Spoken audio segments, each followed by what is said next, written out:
Right, breaking చూస్తున్నాం. ఆంధ్రప్రదేశ్లో రాజ్యసభ అభ్యర్థులు ఏకగ్రీవమయ్యారు. రాజ్యసభలో ఖాళీ అయిన 4 స్థానాలకు తెలుగుదేశం పార్టీ నుంచి 3, జనసేన నుంచి 1ని ఆయా పార్టీ అధిష్టానాలు ఖరారు చేశాయి.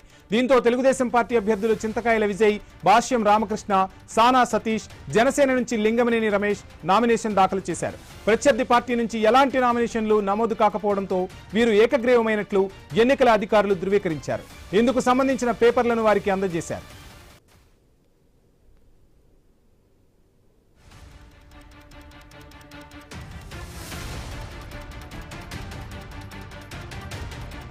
రైట్, ఇక ఆంధ్రప్రదేశ్లో అందరూ ఊహించినట్టుగానే జరిగింది. 4 రాజ్యసభ అభ్యర్థులకు సంబంధించి కూటమి నుంచి 3 తెలుగుదేశం పార్టీ నుంచి, 1 జనసేన నుంచి ఏకగ్రీవంగా ఎన్నికయ్యారు. ప్రత్యర్థి పార్టీల నుంచి ఎటువంటి నామినేషన్లు దాఖలు కాకపోవడంతో ఆంధ్రప్రదేశ్లో రాజ్యసభ అభ్యర్థులు ఏకగ్రీవమైనట్లు అధికారులు ప్రకటించారు.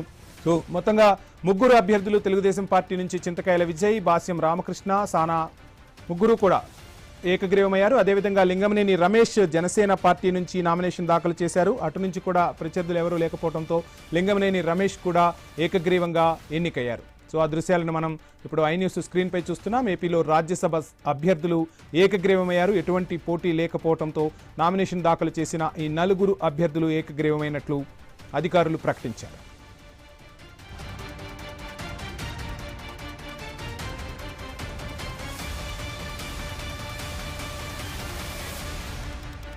రైట్, ఇదే అంశానికి సంబంధించి ఫుల్ డీటెయిల్స్ మా ప్రతినిధి నాగేశ్వరరావు అందిస్తారు. నాగేశ్వరరావు, మొత్తంగా ఆంధ్రప్రదేశ్లో రాజ్యసభ అభ్యర్థులు ఏకగ్రీవమైనట్టుగా తెలుస్తుంది. ఫుల్ డీటెయిల్స్ ఏంటి? మొత్తంగా ఏపీలో 4 రాజ్యసభ స్థానాలకు సంబంధించి ఎన్నికలు జరిగిన నేపథ్యంలో ఏదైతే 2 రోజుల క్రితం కూడా నామినేషన్ దాఖలు చేసిన పరిస్థితి అయితే ఉంది. దీనికి సంబంధించి ఏపీలో మొత్తంగా టీడీపీ నుంచి 3, జనసేనకి 1ని కేటాయించడం జరిగింది. అదే క్రమంలో ఏదైతే టీడీపీ నుంచి ఏదైతే జనసేన నుంచి లింగంనేని రమేష్ ఏకగ్రీవం అయిన పరిస్థితి అయితే ఉంది. అదే విధంగా టీడీపీ నుంచి భాష్యం రామకృష్ణ, అలాగే సానా సతీష్ బాబు, అదే విధంగా చూసుకుంటే విజయ్, ఏదైతే 3 సంబంధించి టీడీపీ తరఫున నామినేషన్లు దాఖలు చేసిన పరిస్థితి. దాఖలు చేసిన అనంతరం కూడా నిన్న పరిశీలన నామినేషన్ పత్రాలు పరిశీలించడం జరిగింది. వాళ్ళ ఏకగ్రీవంగా తీర్మానించడం అయితే వారి 4ని ఏకగ్రీవంగా తీర్మానించడం దీనికి సంబంధించిన అధికారులు నిర్ణయించిన పరిస్థితి అయితే ఉంది. ఇదే క్రమంలో మొత్తంగా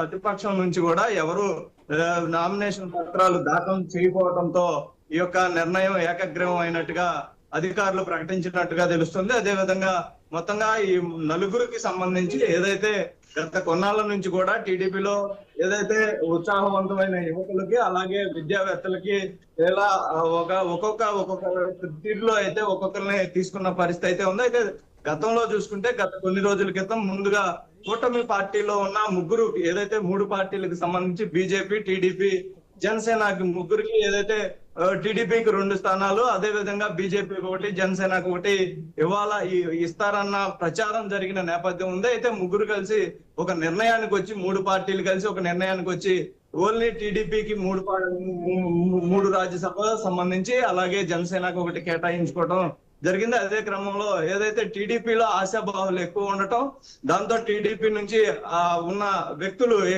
ఆశావాహులు ఎక్కువ ఉండటం, అదే సీనియర్లు ఉండటం కూడా ప్రధానంగా ఉంది.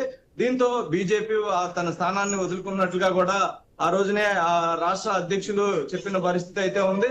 దీంతో టీడీపీ నుంచి 3, జనసేన నుంచి 1కి కేటాయించుకోవటం, దాన్ని నామినేషన్ పత్రాలు దాఖలు చేయటం, ఆ తర్వాత ఆ పత్రాలు పరిశీలన ఇవన్నీ కూడా చకచకా జరిగిపోయిన నేపథ్యం ఉంది. అదే క్రమంలో ప్రతిపక్షాల నుంచి కూడా ఎలాంటి నామినేషన్ పత్రాలు దాఖలు కాకపోవడంతో ఈ రోజు ఏకగ్రీవంగా ఈ యొక్క రాజ్యసభ స్థానాలను ఏకగ్రీవం ప్రకటించిన పరిస్థితి అయితే అధికారులు ఉంది.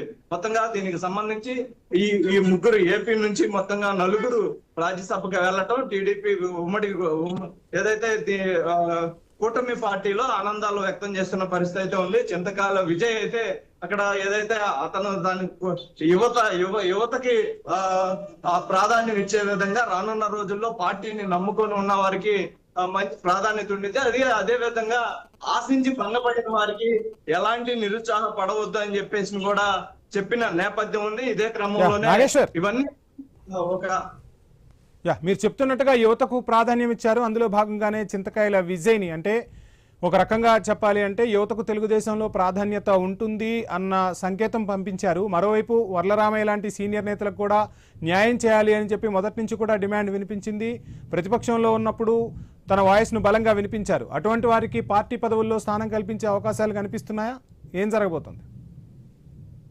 ఏదైతే వర్లరామయ్య లాంటి సీనియర్లకి ఈ యొక్క సంబంధించిన రాజ్యసభ సీటు చాలా ఆశించిన పరిస్థితి అయితే ఉంది. ఎందుకంటే ముఖ్యమంత్రి చంద్రబాబును పలుసార్లుగా ఈ అంశం మీద కలిసిన నేపథ్యం ఉంది. అయితే రాజ్యసభ స్థానాలు కేటాయించినప్పుడు ముందుగా వర్లరామయ్యను అయితే బుజ్జగించే క్రమంలో కూడా పెట్టుకున్న పరిస్థితి అయితే రాష్ట్ర అధ్యక్షుడు వల్లా శ్రీనివాసరావు ప్రత్యేకంగా ఫోన్ చేసి మాట్లాడినట్లుగాను, అలాగే రానున్న రోజుల్లో సముచిత స్థానం అయితే పార్టీలో కల్పిస్తాము, ఇంకా రానున్న పదవులు గాని ఏమన్నా ఉంటే వాటిని పరిశీలించి ముందుగా తమకి ప్రాధాన్యత కల్పిస్తామని కూడా చెప్పిన అంశంగా అయితే మనకి అర్థమవుతుంది. అదే క్రమంలో వర్లరామయ్య ముందుగా కొంతమేళ అలక పాన్పు ఎక్కినప్పటికీ కూడా మళ్ళీ తర్వాత ఈ బుజ్జగింపుల పర్వంలో ఆయన మళ్ళీ దానికి సంబంధించి నాకు ఎలాంటి ఇబ్బంది లేదు, ఎలాంటి పార్టీ కోసం